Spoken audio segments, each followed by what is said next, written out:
நெல்லை என்றாலே அனைவரின் நினைவுக்கு முதலில் வருவது அல்வாதான். அந்த அளவிற்கு அல்வாக்கு பெயர் பெற்ற நகரமாக நெல்லை விளங்குகிறது. நெல்லை நெல்லையப்பர் கோயிலுக்கு எதிரே அமைந்துள்ள இருட்டுக்கடை அல்வா நிறுவனம் பல ஆண்டுகளாக தரமான மற்றும் சுவையான அல்வாக்களை வழங்கி வருகிறது. குறிப்பாக மாலை நேரங்களில் கிடைக்கும் அல்வாவை நெல்லை வருபவர்கள் ருசிக்காமல் இருப்பது அரிது. இந்த நிலையில் காலத்திற்கு ஏற்ப தொழில்நுட்ப மாற்றங்களுடன் இருட்டுக்கடை அல்வா நிறுவனம் தனது உற்பத்தி முறைகளில் புதுமைகளை மேற்கொண்டு வருகிறது.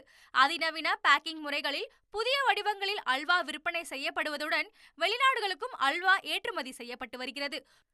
பொதுமக்கள் மத்தியில் பெரும் வரவேற்பை பெற்றுள்ள 10 ரூபாய் பைட் அல்வாக்களும் சமீபத்தில் அறிமுகப்படுத்தப்பட்டன. இதன் தொடர்ச்சியாக அல்வா உற்பத்தி மற்றும் விற்பனையில் மேலும் ஒரு புதிய பரிமாணமாக ஜெர்மன் நாட்டின் தொழில்நுட்பத்தில் உருவாக்கப்பட்ட அல்ட்ராசோனிக் முறையிலான ரொபாட்டிக் இயந்திரம் தற்போது பயன்படுத்தப்பட்டு வருகிறது. இந்த ரொபாட்டிக் இயந்திரம் மூலம் ஒரு நிமிடத்தில் சுமார் 70 அல்வா துண்டுகள் வரை துல்லியமாக கட் செய்வதுடன் அதனை தொடர்ந்து தானியங்கு முறையில் பேக்கிங் செய்யப்படுகிறது.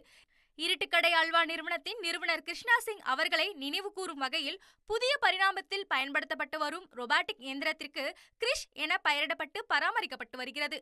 அனைத்து வகை அல்வாக்களும் நவீன காலத்திற்கு ஏற்ப ஆன்லைன் முறையில் www.iruttukadaialvashop.com என்ற இணைய பக்கம் மூலம் ஆர்டர்கள் எடுக்கப்பட்டு வருகிறது.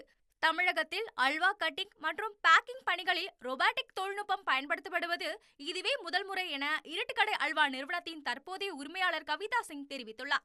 1,25,00,000 மனங்களை வென்ற தந்தி டிவி யூடியூப் சேனல். தவிர்க்க முடியாத தம்ப்நெயில்ஸ், கலக்கலான கான்டென்ட்ஸ். நீங்களும் இந்த குடும்பத்தில் இணைய இப்பவே சப்ஸ்கிரைப் பண்ணுங்க. அசுரபலம் கொண்ட எங்கள் டிஜிட்டல் கரங்களில் உங்கள் விளம்பரங்களை சேர்க்க வாட்ஸ்அப் பண்ணுங்க.